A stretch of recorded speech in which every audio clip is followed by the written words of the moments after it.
Hi YouTube, welcome back to Wtf Rc Cars.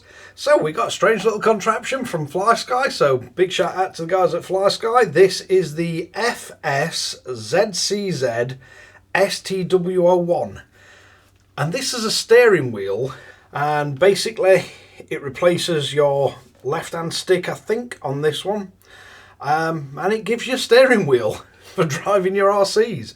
This, I think, is fantastic. Whether you're going to find it useful or not, I can certainly see a lot of the truck drivers and potentially crawlers as well. It should be quite good for. So let's bring in for a close-up look and we'll see what you get with it and see what it's like to fit it. So first off, let's have a look what we get in box. So we get some instructions, and I would strongly advise reading these. We're definitely going to need instructions this time. Then we get the rather curious looking little wheel. So this has a control sort of dial on it, so you can spin it quite easily. So if we look, we've got 1.5 rotations, 1.5 rotations opposite direction. We've got a little tiny sort of hole what we can press, and I believe there's 2 LED lights on it, and then we've got as connections on the bottom.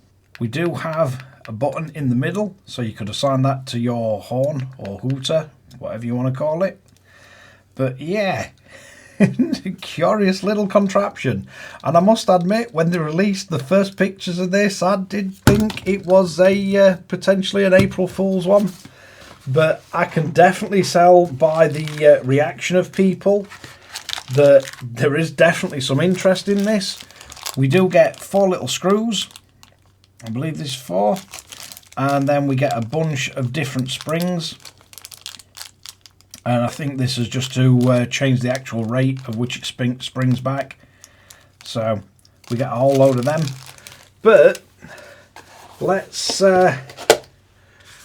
grab our transmitter. So this one will be the ST8, and I'm going to try and see what we do to get this fitted. So I think first things we're going to need to do is flip this over, and then we've got a bunch of screws. So let's have a look what size these are. They're definitely not that one. So I think our first screws are all 2.5mm. So we're going to start with one at the top. And let's get one of these little magnetic trays so we can keep them all where they come out of. And I can't remember offhand if this is the first time I've stripped this transmitter on the channel. I think I vaguely remember doing a video on converting the throttle from non-return to return. I think it was this transmitter I did that on. I think I've also done it on the PL18.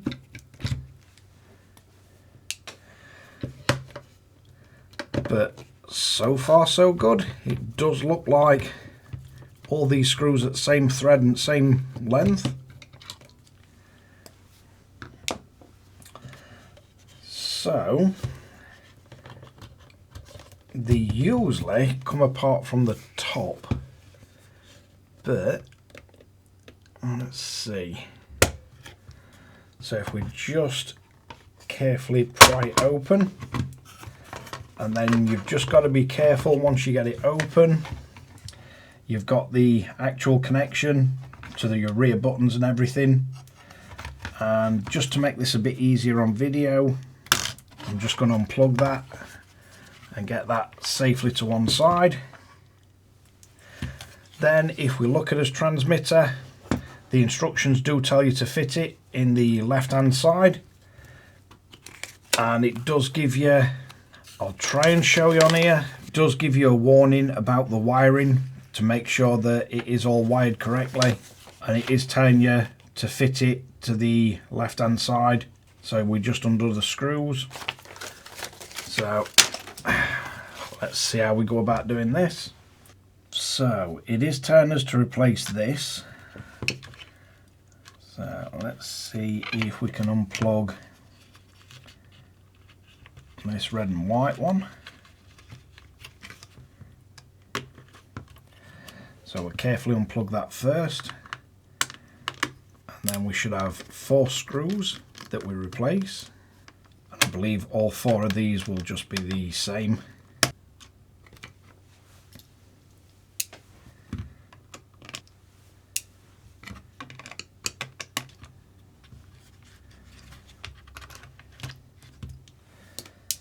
So once we've removed them and unplugged the little connector, should just be able to lift this out. So that's your original gimbal removed. Then we have the actual wheel itself, and for this we've got a small screw located on the actual steering column itself, just down here. You're just going to have to carefully unscrew that.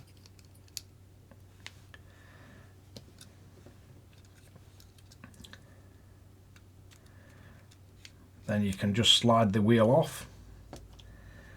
Then we just need to place this into the transmitter.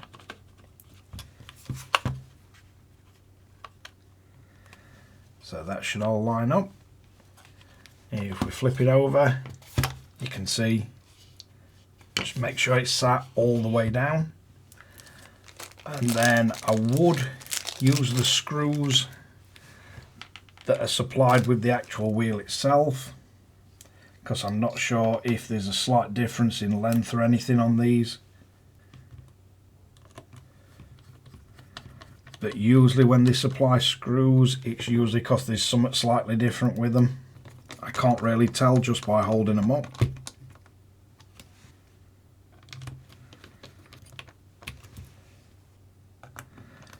And I must admit, this is definitely the first time I have seen a steering wheel conversion for a stick transmitter. So we should be able to get our cable now, and if you have a look, you want this orientated with the pins to the top. So we're just going to have to get that into position. And it should plug in without too much force required.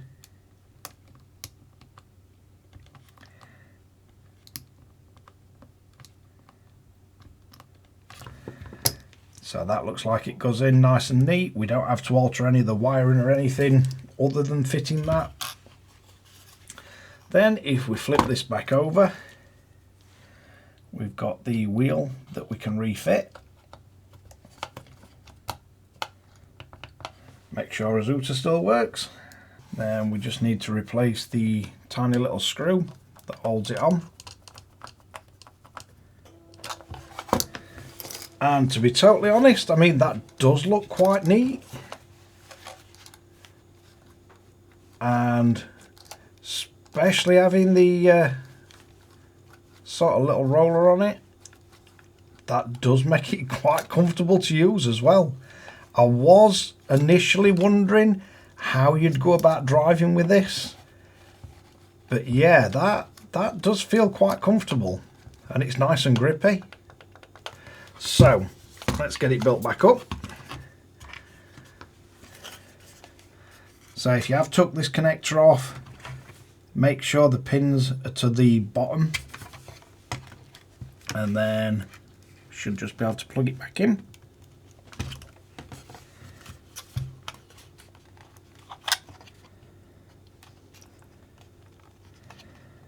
Just make sure it's sat down all the way. Wonder what that one's for. But if we now place this back over, should be able to get it to clip in relatively easy. And then it's just a case of putting the 5 screws back in. So we've got the one at the top, and we've got us 2 side ones, and these are all exactly the same length, same thread. Just be mindful, don't put too much pressure now on your transmitter as you're putting these in, because you've got the wheel stuck out on the front and you don't want to be snapping your wheel into.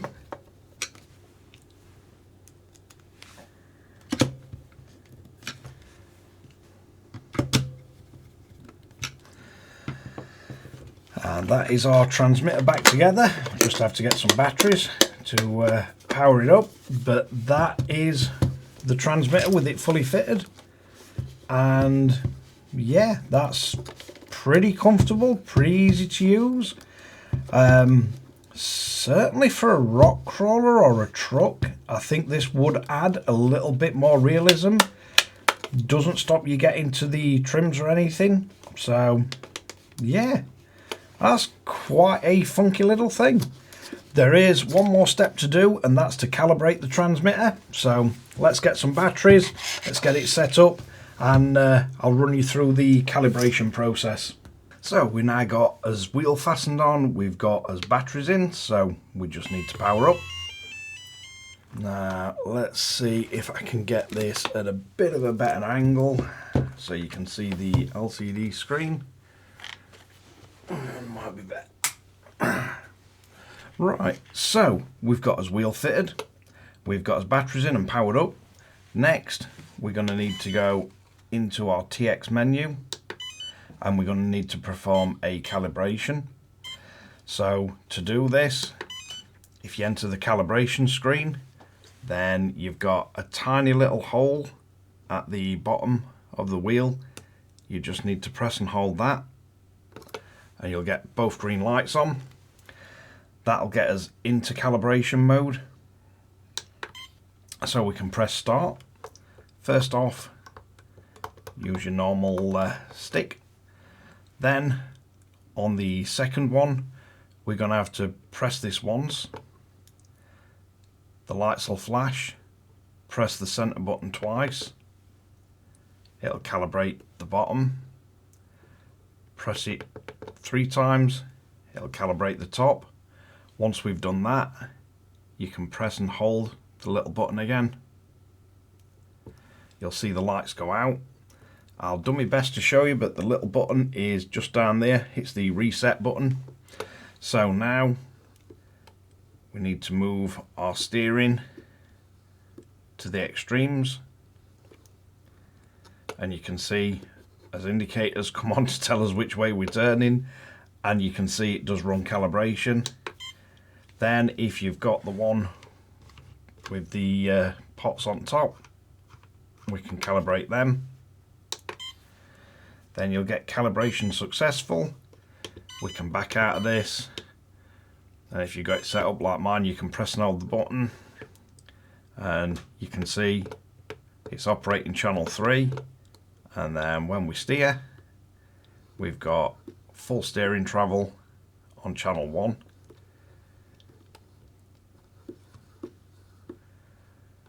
But yeah, fully calibrated, fully set up, quite easy to do, and not so easy if you're following the calibration instructions, because they don't make a lot of sense.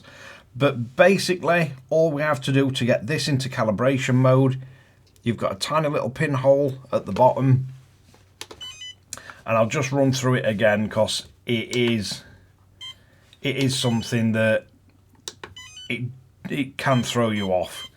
So if you enter calibration mode and try and press start, it won't do anything. We have to press and hold this little button, and you'll see both lights come on. That'll enter zeroing mode. Now it'll let you press the button. Quickly calibrate your actual stick. Then for this, we press it once, that enters calibration. Twice, we'll do the bottom. 3 times, I'll calibrate the 100% opposite way. And then once we've done that, you just need to press and hold the button for a few seconds. The lights will go out. Then you can calibrate your steering either direction. Once you've done that, it'll let you progress.